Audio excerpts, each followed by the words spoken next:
ప్రతి బిజినెస్‌లో సక్సెస్ ఉంటది. ఫెయిల్యూర్ ఉంటది. సక్సెస్ ఎప్పుడవుతాం? ఫెయిల్యూర్ ఎప్పుడవుతాం? అనే దాని గురించి ఈరోజు కొన్ని పాయింట్స్ తెలుసుకుందాం. బిజినెస్‌లో సక్సెస్ కొట్టాలి అంటే ఆఫ్‌లైన్‌లో నీ సామ్రాజ్యాన్ని నువ్వు సృష్టించుకోవాలి. కేవలం ఆన్‌లైన్ పైనే డిపెండ్ అవుతా అంటే కుదరదు. ఆన్‌లైన్‌లో సక్సెస్ అయిన ఏ బ్రాండ్ అయినా చూసుకోండి, తిరిగి ఆఫ్‌లైన్ ఖచ్చితంగా వస్తారు. ఏ బ్రాండ్ అయినా సరే ఆన్‌లైన్‌లో సక్సెస్ అయిన తర్వాత ఖచ్చితంగా వాళ్ళు ఆఫ్‌లైన్‌లో స్టోర్స్ ఓపెన్ చేస్తారు. కావాలంటే చెక్ చేసుకోండి. సో, బిజినెస్‌లో ఎప్పుడైనా సరే ఆన్‌లైన్‌తో పాటు ఆఫ్‌లైన్‌లో నీ సామ్రాజ్యాన్ని సృష్టించుకోగలిగితే నీ బిజినెస్ లాంగ్ టైమ్ సక్సెస్‌ఫుల్‌గా రన్ చేసుకోగలుగుతావు. ఇది గ్రౌండ్ రియాలిటీ. ఇది ఎవడు ఒప్పుకున్నా, ఒప్పుకోకపోయినా ఇది నిజం. నువ్వు పెట్టే బిజినెస్ ఏదైనా సరే మార్కెటింగ్ చేయటం రాదు అంటే నువ్వు బిజినెస్ పెట్టొద్దు. ఎందుకంటే కలియుగంలో కూడా ఇది చాలా స్పీడ్ జనరేషన్. మేము చిన్న పిల్లలుగా ఉన్నప్పుడు స్కూల్‌లో రెక్కల ఏనుగు స్టోరీ చెప్తే నవ్వుకుంటూ ఉండేవాళ్ళం. కానీ ఇప్పుడు చిన్న పిల్లలు రెక్కల ఏనుగు స్టోరీ చెప్తే ఏనుగుకి రెక్కలెందుకు వచ్చినాయి అని అడిగే జనరేషన్‌లో ఇప్పుడు వాళ్ళున్నారు. సో, అలాంటి కాలంలో ఉన్నాం కాబట్టి మార్కెటింగ్ మనం చేయగలుగుతాం అంటేనే దీంట్లో దిగాలి. నువ్వేదైతే బిజినెస్ సెలెక్ట్ చేసుకుంటావో అక్కడ బాగా కాంపిటీషన్ ఉందని చెప్పి భయపడొద్దు. ఎందుకంటే నీకు బాగా కాంపిటీషన్ ఉంది అంటే ఆ బిజినెస్‌కి మార్కెట్‌లో బాగా డిమాండ్ ఉంది అని అర్థం. వాళ్ళందరికన్నా బెటర్ సర్వీస్ మీరు ఇవ్వగలిగితే ఖచ్చితంగా నీ బిజినెస్ గ్రోత్ అవుతది. బిజినెస్ స్టార్ట్ చేయకపోయిన ముందే మీరు కొన్ని ఎక్స్‌పెక్ట్ చేయాల్సి ఉంటది.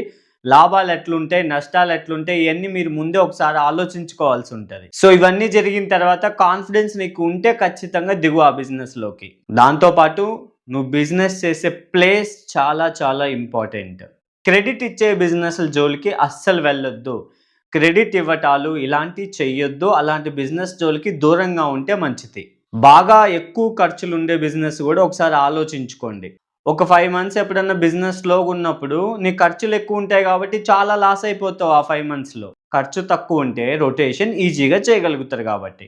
చూడండి బిజినెస్‌లంటే ధైర్యం ఉండాలి. పక్కనోడు చెప్పాడని జెప్పి ఆశపడి టెంప్ట్ అయ్యి బిజినెస్‌లోకి దిగొద్దు. బిజినెస్ నేను చేయగలుగుతా అని నమ్మకం నాకు కుదిరినప్పుడే నేను చేయాలి. ఎవరో చేశారు, వాళ్ళు సక్సెస్ అయ్యారు, ఎక్కువ లాభాలొస్తున్నాయంటే కాదు.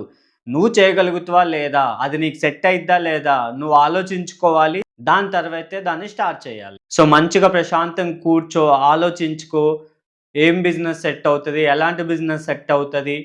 నీకున్న డబ్బుకి, నీకున్న టైంకి, నువ్వుండే ప్లేస్‌కి ఏ బిజినెస్‌లు బాగా సెట్ అవుతాయి? ఎక్కడుండి బిజినెస్ చేయాలి? ఇవన్నీ గూడా జాగ్రత్తగా ఒక ప్లానింగ్‌తో ఆలోచించాలి. బిజినెస్ చేసే ముందు ప్రతి ఒక్కడు భయపడతానే ఉంటారు. అలా ఉంటది, ఇలా ఉంటది, చేయలేరు, చాలామంది లాస్ అయ్యారని చెప్పి. కానీ అవన్నీ పక్కన బెట్టేసి ఇప్పుడున్న జనరేషన్‌లో, ఇప్పుడున్న పరిస్థితిలో ఏది ఎక్కువ బాగా ఉంటది బిజినెస్ అనేది మీరు ఆలోచించుకొని దానిపైన స్టార్ట్ చేయండి. బిజినెస్ చేయాలంటే ధైర్యం ఉండాలి, తెగింపు ఉండాలి. అలాంటోళ్ళే బిజినెస్‌లోకి ఎంటర్ అవ్వాలి. నాకు తెలిసిన ఒకడున్నాడు 10 సంవత్సరాల నుంచి అడుగుతూనే ఉంటాడు. బిజినెస్ చేయాలిరా, బిజినెస్ చేయాలిరా అని.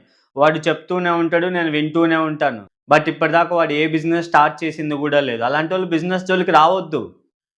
బిజినెస్‌లు భయపడుతూ స్టార్ట్ చేస్తే అసలు చెయ్యొద్దు. చేయగలుగుతాను, నమ్మకం ఉండి అని దిగినోళ్ళే కొంతమంది చేయలేకపోతున్నారు. నువ్వు 50-50గా ఉన్నప్పుడు నువ్వేం చేయగలుగుతావు? 100% కాన్ఫిడెన్స్ ఉంది. లాస్ అయినా, లాభమైనా నేను దిగి చేయగలుగుతా అంటేనే దిగాలి. కొన్ని బిజినెస్‌లో మొండి ధైర్యం ఉండాలి. కొన్ని బిజినెస్‌లో మొండి ధైర్యం ఉండకూడదు.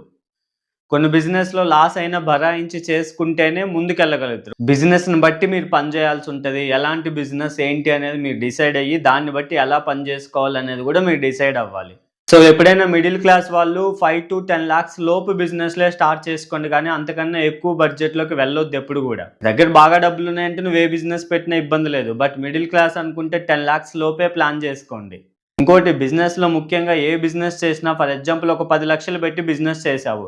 లాస్ అయితే 10,00,000 లాస్ అవ్వకూడదు. ఒక 10%, 20% లాస్ అయినా గూడా రిమైనింగ్ 80% కవర్ చేసుకోగలుగుతాను. అలాంటి బిజినెస్‌లే సెలెక్ట్ చేసుకోండి. ఏ బిజినెస్ అయినా పర్లేదు. మంచిగా ఆలోచించండి. ఒకటికి 10 సార్లు ఆలోచించండి. బట్ నువ్వు ఆలోచించుకొని జాగ్రత్తగా స్టెప్ తీసుకోండి. దాంతో పాటు నువ్వు చేసే బిజినెస్‌కి ఫ్యూచర్‌లో లైఫ్ ఉందా లేదా చెక్ చేసుకొనే దిగండి. రాబోయే నెక్స్ట్ 20 ఇయర్స్ దాకా నువ్వు చేసే బిజినెస్ బాగుంటదా? బాగుండదా? అవన్నీ చూసుకొనే చేయండి. ప్రతి 5 ఇయర్స్‌కి, 10 ఇయర్స్‌కి బిజినెస్‌లు మారుస్తూ ఉండలేరు గదా! సో, ఒకసారి స్టార్ట్ చేసిన బిజినెస్ నీ లైఫ్ లాంగ్ ఉంటుందా లేదా చెక్ చేసుకొని అప్పుడు స్టార్ట్ చేయండి. సో, ఎక్కువ రోజులు నీకు ఆ బిజినెస్‌లో డబ్బులు రావాలి. సో, ఎక్కువ టైం రన్ అయ్యే బిజినెస్‌లు సెలెక్ట్ చేసుకోండి.